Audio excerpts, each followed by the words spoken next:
When making presentations or teaching complicated ideas, people often say things like, "You don't have any questions, do you?" But swapping that out for "What questions do you have?" will encourage more people to follow up if they don't understand. So that was from the book Magic Words by Jonah Berger, and it's a great example of the kind of things that he shares in the book. So with me to discuss it, back for a second time, is Matt Meeks. So Matt, good to have you back. Hey, good to be back. I appreciate it. I apparently didn't scare everybody off the last time, hopefully. You didn't get a bunch of negative comments. You were fantastic, and I'm excited to dig into this. So as with all the books we talk about, this is one that you picked. You know, I let the guest pick the book. So why Magic Words? What led you to want to talk about this one today?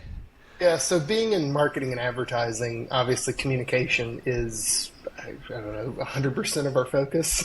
Yeah. Of how we communicate for our clients. So any book, any topic around how to communicate is going to grab my attention. I like this one because he really breaks it down to some tactical things. It's not just like theoretical or feel-good book.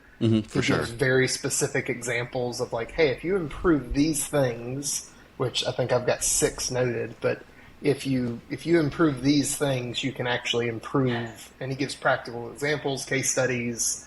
You know, so I like that he's digging into it. It's not just a feel good, you know. If you speak with passion, people listen. Right, yeah, exactly. You know, yeah. He's really drilling down and giving examples. Yeah, I So mentioned in that's other why I like shows. it. I'm not a big rah-rah guy. I like practical stuff. And this one gets very practical, which is fantastic. So Yes. let's start maybe with those 6 things then. Let's kind of dig into those pieces you have there and see where we go. Yeah. Yeah, so his first one that I took away was use words with an active sense of identity, right, or that activate identity. He used, I think, several examples, but one, there was an organization last election cycle that said be a voter instead of get out and vote. Okay, and yeah. they found that be a voter was more encouraging because it was a label, it was an identity that I am a voter. Yeah. He pulled another example, I think it was 4-year-olds trying to get them to help clean up. Yep. And saying, you know, hey, will you be a helper and do this, or will you help clean up? Right. And be a helper was more effective in getting them to actually do something. Yep. That was a fantastic one. Yeah, we use it a lot because I've got a background in sales too, where, you know, I don't know if this fully fits in, but like when I'm talking to a client, I will use we. Okay. Right? I'm inclusive of me being part of them. Okay. So I'll say something like, we did really well this month with da-da-da-da-da. I'm seeing an increase in our, you know, and I use language that identifies and labels us as like one team as opposed to us being some kind of outside contractor or, you know, I like that. third party. Same thing that if I'm in a meeting, I try and identify and put it together where we're on one team together. Gotcha. Very cool. So yeah. That's one way we use it. Yep. So that first one was activate identity and agency. So the second one, what did you have there? Yep. So I've got speak with confidence. Okay. Ditch hedge and filler words. So I am bad at hedging. Yes. Me too, for sure. Yes. I think we're both geeky enough that we're like, man, there's so many variables. Like you can't just say with confidence all the time. Yeah. And there's no telling what Google, Facebook, or YouTube or whatever they're going to do. There's just no telling sometimes. Yeah. But I do try and work with our team to speak and project confidence. Mm-hmm. That's a big challenge that a lot of people have this day and age. We run into it all the time. My wife is a speech therapist. Gotcha. So it's kind of sad. Like we'll go to a restaurant or somewhere and, a waiter or somebody comes up and they're like, hey, they walk away and we're like, oh my God, nobody's taught them how to speak. Like they don't have power. Like, you got Yep. But learning to speak with confidence and cutting out the filler words like maybe, sort of, I think. Mm-hmm. I try and do that, especially in like email, where if we're communicating with a client and we want to say, hey, I'm recommending you do this. I shifted my language because I used to say, well, here's your 3 options. These are what you could do. This is what we think's best. I got a lot of back and forth versus now I'll put out and say, here's our 3 options. Number 1's what we recommend that you do. Man, 90% of the time they're just going to respond and go, okay, option 1, whatever you recommend. Nice. Very cool. They immediately just go to the recommended thing. Yeah. So it's a way to cut down extraneous communication, and they want to have the confidence that that's the thing you're confident in. Gotcha. And I like that example better than where you started, because like when it comes to Facebook and things, I'm not super confident in what they're going to do, so I want to be as accurate as possible. Right. Yeah, I always want to be accurate, so I don't want to say for sure this is it. But then I hear people like Gary Vaynerchuk, who is all about confidence. Like he's saying, this is how it's going to be. And he may be wrong, but he's super confident, and I want to just believe him every time. But I do agree when it comes to suggestions for clients, even if we're not necessarily 100% confident, we can say, hey, we think this is probably the best one, so let's just go ahead and this is the best one for you, client. And that's a good angle there. I like that. Yeah. I'll still explain like the background behind the thought. Oh, for sure. Just so that I still have enough of a crutch to lean back on if it goes wrong. But I'm like, hey, we talked about this, because I'm a big fan of like just transparency. That's part of the reason I got into marketing, was I couldn't stand that agencies and marketing people, I'm using air quotes over here for people who don't see video, I guess, that like, they would just do things and be like, well, that's just the way it is. They want to mask it. And I'm like, no, this is the breakdown, because it's how I work. Yeah. I say a lot with SEO. Yeah, with search engine optimization. People say, we're doing SEO. I'm like, no, you're not doing SEO. You're doing these tactics to help with search. And so, clarity helps a lot. So, for sure. We just had a client that they've had a long-term relationship with a web developer. So they've kept that. We're handling like content, email, ad buy, other stuff. But this other agency's handling, or web firm is doing the site. And they're like, yeah, we've got an SEO plan for the next 90 days. I said, okay, that's great. What is it? And they're like, well, we're going to build out community pages. I said, that's not, I need details. Right. It's like, I want to know exactly what we're doing. And the client was like, what do you mean? What are you asking them for? And then we got back a detailed document, and they're like, oh my God, that's all the stuff they're doing? I was like, yes, it is. Very cool. So, all right. So, first was identity, and then, second one was confidence. So the third one? Is ask good questions. The way he says it is, ask good questions, no one will fault you for it. Okay. And I think that's probably the biggest thing that's missing this day and age. Everybody does want to speak with confidence and project. It's an election cycle too, so people are really confident about everything right now, regardless of what it is. But I think people need to learn to ask better questions. Yeah. Me and my business partner, my whole team, is really good at sitting down with like a client and extracting information. My business partner is amazing at it. I mean, he can walk out of a meeting and he knows their kids' names, what sports they're in, their favorite dessert. I mean, he That's awesome. Genuinely get engaged, and not in a like, oh, I'm just trying to dig information out of you. Like, they walk away and they're like, oh my God, Daniel's so thoughtful. He's so great. Because he's really interested in people. And it shows, because he builds a lot of rapport with folks. So learning to ask better questions, open-ended questions. And a mentor of mine used to always say, you've got 2 ears and 1 mouth. So you should listen twice as much as you speak. Yep. Even if you're the expert, you should still listen far more, because you're going to learn a lot, especially if you're the expert. You're trying to figure out what their problem is, or their challenge, what they need to have fixed. Well, you need to listen a lot. Well, that's what I was going to say, is asking the right question sounds a lot to me like defining the problem correctly, too. People jump to the solution so fast. I posted a blog post a few weeks ago with a clip from Moneyball, where early on he said, all right, guys, what's the problem we're facing? The other one was like, we all know the problem. Like, no, what is the problem we're facing? Like, come on, Billy, we know the problem. Like, no, what is the problem? They couldn't define what the problem was that they're all trying to solve. And so the same kind of thing. If you're not asking the right questions, then the answers become kind of meaningless, because you don't know what you're going after. Exactly. So, I love that. Yeah. And a lot of people will give like fluff answers back. When we're talking to clients, we'll say, okay, what are you doing? They're like, oh, well, we've tried all that. And I say, okay, that's great. Talk to me about why that didn't work. And as you start drilling down into it, I'd say 9 times out of 10, they go, well, gosh, I guess we didn't really try that. You start unpackaging the thing, and they realize that they don't know what they thought they knew, or they never drilled down into it. And so you could skip over a tactic or a chance to help somebody just because they're not willing to dive down, or they don't think anybody cares. Gotcha. Lots of clients will apologize. They're like, I'm sorry, I'm rambling. I'm telling you too much about the business, or I'm telling you too much about the history. And I'm like, no, that's great, please. Oh, yeah. I absolutely want to know as many details as possible, because you don't know what is going to trigger me to have a great idea or to go, ooh, that's something we need to leverage. Right. Because I'm getting to hear your story for the first time, if it's a new client. And so I can help package that. And people get so used to hearing the same thing over and over that they don't know what a good story is. They don't know what the key selling points are or the critical things. So if you're not asking good questions and taking the time to listen, you'll you'll miss a lot of key things. You won't know what you missed. So yeah. Yep. Well said. Exactly. So number 3 is asking the right questions. Number 4. Yep. Know when to be concrete to signal you're listening, and when to be abstract to sell big ideas. I'm not good with the abstract as much. That's definitely my business partner's Okay.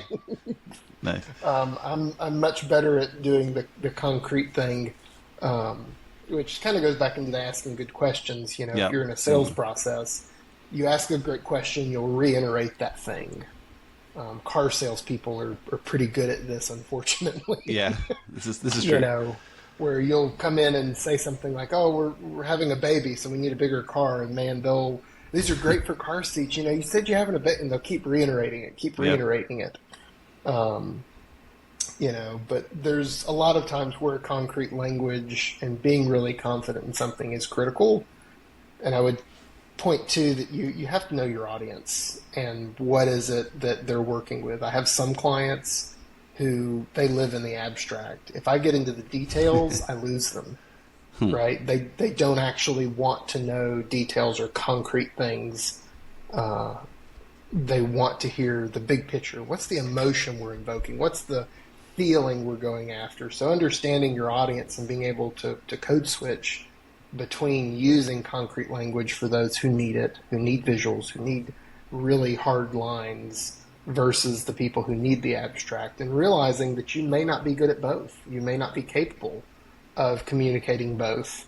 So finding, somebody on your team or spouse, whatever, to balance that out if it is a weakness of yours, and focus in on the strength. Gotcha. Because a lot of people, like I said, I'm not super good at the abstract, because I'm so data-driven that I want proof. I want to know. They're like, well, this is working. I'm like, well, how do you prove that? So did web traffic increase? Like, what signal? Like, I don't know. People are talking to me about it. I'm like, that's anecdotal. That doesn't mean anything. Right. My business partner's like, no, man, that does matter. They're getting feedback. And I'm like, I don't care. That's not what I care about. What's the data? Yep. So being able to switch between those two, I think, is really critical. Yeah, and that kind of brings the challenge of a book like this. There's just so many different ideas and ways to talk, and you have to know when to use certain tactics and when to do different things. So being able to have someone else that can balance you is a fantastic way to go. So there's also a great TED Talk by I think his first name's Julian, but it's How to Speak So People Will Listen. Okay, nice. He kind of covers a lot of these points and gives actual tactics. He's a vocal coach. So he talks through, how do you use your register and tone and all these different things, because that's a big part of it, which goes into point 5 of, using emotion to capture people's attention. Okay. The media is great at doing this. You see this all the time in headlines and stuff, 5 reasons not to buy this, or, right. 10 ways that this is going to go desperately wrong. Everybody's going to be wiped out in the market. You've got to know these 3 things. You can use emotion in communication because he used a lot of examples. But I think it, again, is really critical to know your audience in that instance. Because, again, I have some clients that I can use emojis with. We send GIFs back and forth. Right. Like, I can be a lot more playful and use emotional language because it resonates with them. Mm-hmm. Versus I have other people who would actually get really irritated with that. Yep. So you have to understand who your audience is and then shift and leverage that correctly. Whether you're dealing with a client who then has end users, because that's, all the time. I'm dealing with a client, a business, but they ultimately have a customer that I'm actually communicating to. Right. And so sometimes the client is very emotional or very concrete, right? They don't want to deal with emotion. And so they're like, why are we using all these words? Gorgeous. That doesn't describe me. I'm like, well, but it shows to resonate with your audience. Right. Yep. And so people really struggle to understand those things. So just because you get pushback around it doesn't mean that you shouldn't do it. If you have data, if you have information that shows, how to leverage that. But mixing it in and, I strongly recommend, or this could be really impactful. We don't want to anger our customer. There's ways to throw in key emotion words that can convey to whoever you're talking to the importance or the weight behind the thing versus just saying, we don't want to upset customers. Right. I have some clients I'll say, well, we don't want to piss anybody off like we did last time when you tried this promotion. So, and they get it. Versus, as I said, we don't want to upset somebody. They don't, care about upset somebody. So you have to know the audience and leverage how and what you use to communicate to them.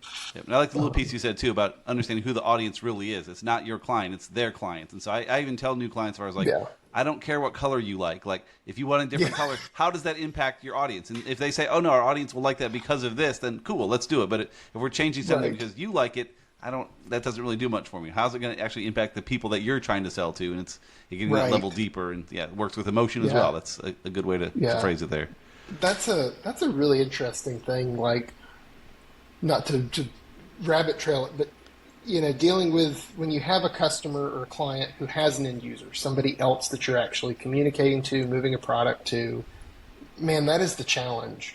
Right, is so often people get into confirmation bias or just a bias around what they like. Yep.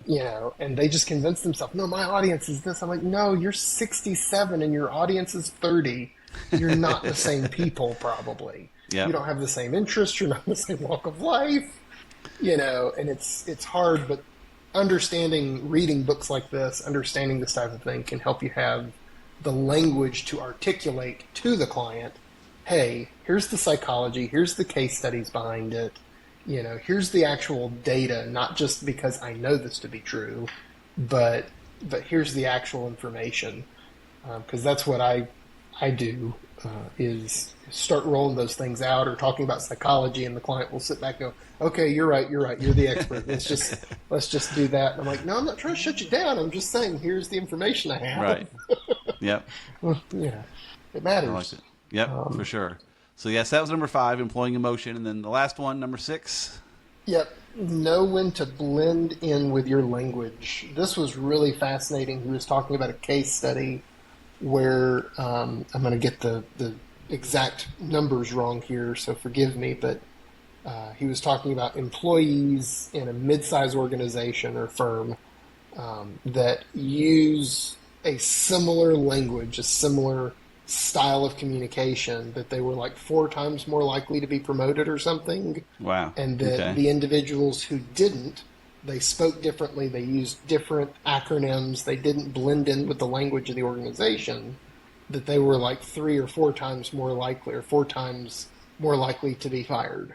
Wow. Right? Okay. So understanding where to blend, in our office we always say code switch, right? And understanding how to switch in between, because for us, it's not just internal communication. We're communicating with dozens of clients, and each one has their own language. Each one has their own style of communication. So learning, that's the thing when we bring in somebody new to the team, they'll say, is learning all the apps that you use and learning how to communicate to each client.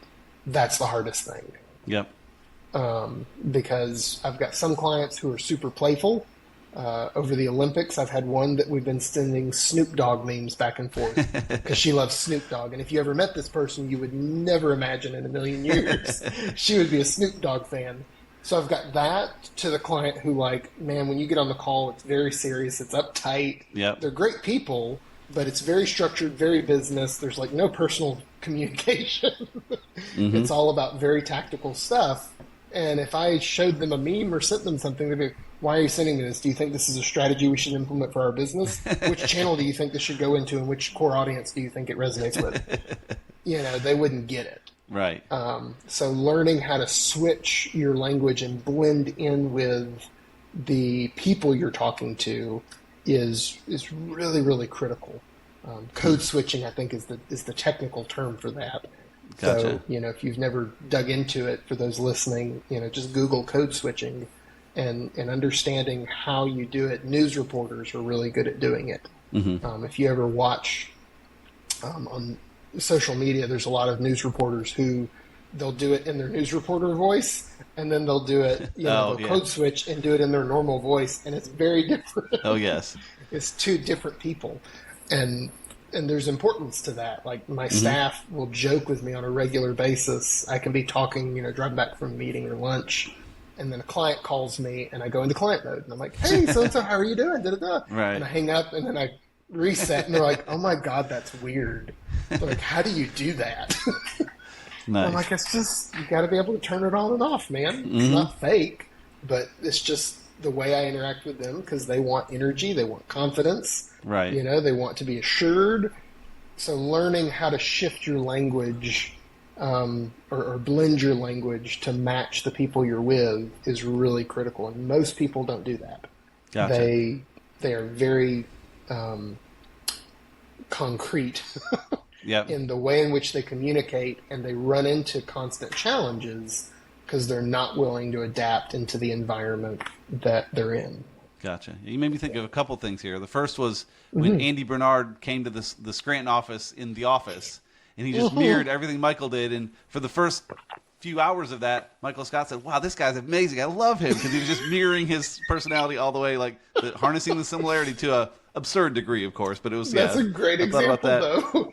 But then the other thing it made me think of is you mentioned, like, with new employees trying to teach them the ways of each client. We do extensive messaging work about our clients' companies. And so we kind of say, hey, here's how this company works, here's how their audience is and all that. But we don't really talk as much about here's how we should talk to our client. It's more about how we talk to our client's audience, which is what our job is. But yeah, we should. Right. So we have to kind of work through it just a bit at a time. But I wonder if there's a way we could build documentation internally for that, saying, hey, when we talk to this client, we should be more playful, we should be more outgoing, share more memes and stuff. But that's an interesting thought, that we focus so much on their audience, which again is what we're paid to do, but having that piece in between of, hey, be more serious with this one, be less serious here, is it's something we don't really have written down anywhere. We just kind of know it. But I don't know if you could document that or not, but that's we've tried, and I'm not saying we've got it figured out by any stretch. We have tried the documentation route. And building, like, here's their internal and external communication strategy. So this is internally how we communicate to them versus how they communicate to their client or their customer.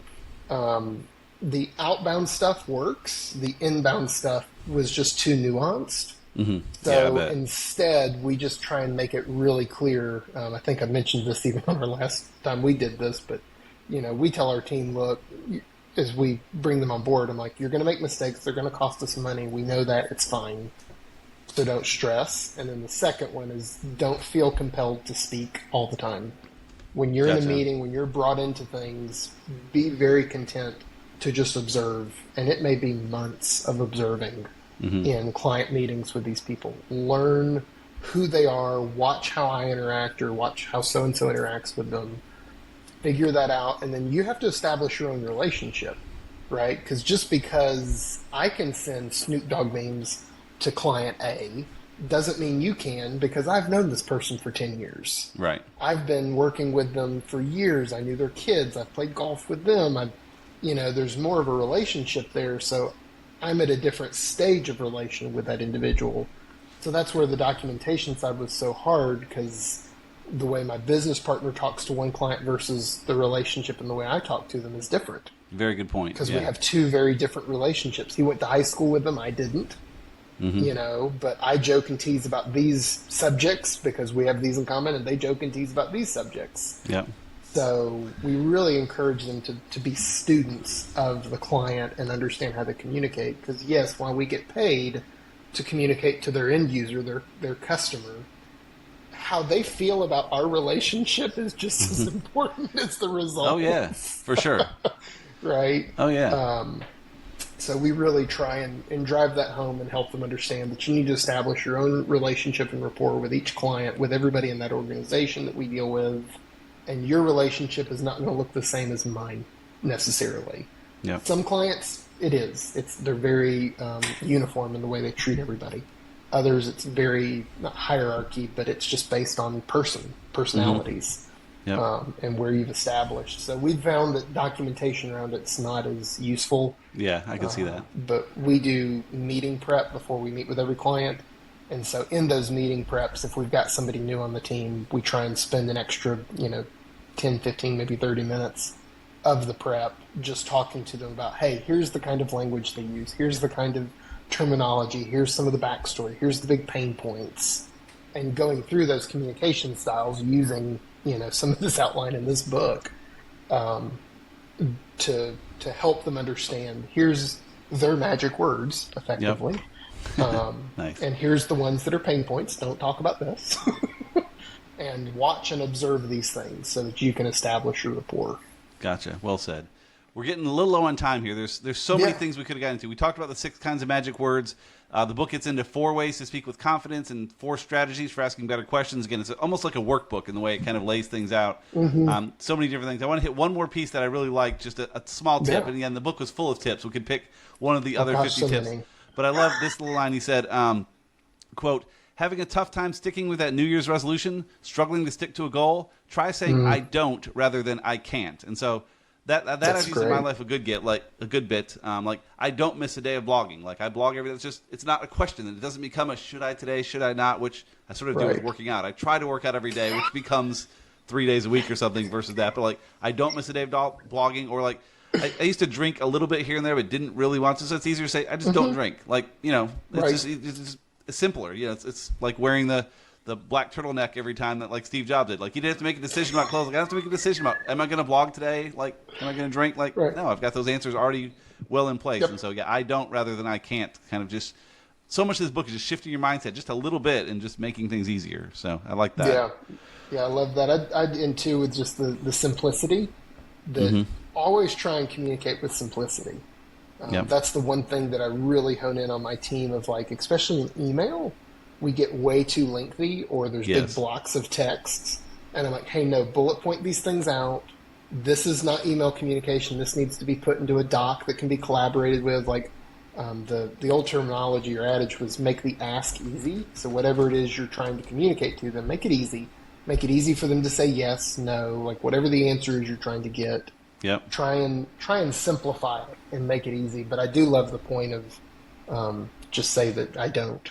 Right. There's lots of things that I'm like, I don't do that. I just don't. Yeah. It's not a debate. It's not a decision. Yeah, and simplifying can take some time too. Blaise Pascal, I love his old quote. He said, if I had more time, I would have written a shorter letter. Because I think we do that. When we dump the email is long and messy. But then if we spend a few minutes, we can kind of pare it down and add some bullets and actually spend some time to make it shorter, which is more beneficial for the client. So there becomes a balance of how long do you want to spend writing an email versus making it better for your client, easy for them to digest. Because if they're not going to read it, then you're wasting all your time. So make it as short and concise as you can. So it's a fantastic book. I encourage everyone to go pick up a copy. It's about a 7-hour Audible, so a 7-hour read, something like that. So not too bad, but there's again a lot of very specific tactical stuff you can do with it. So Magic Words by Jonah Berger. Check it out. So Matt, if they want to find more about you, how can people track you down online? Squareframemedia.com. It's the easiest place to find us. Awesome. Appreciate it. Always good to have you. Appreciate it. Thanks. See ya. Bye.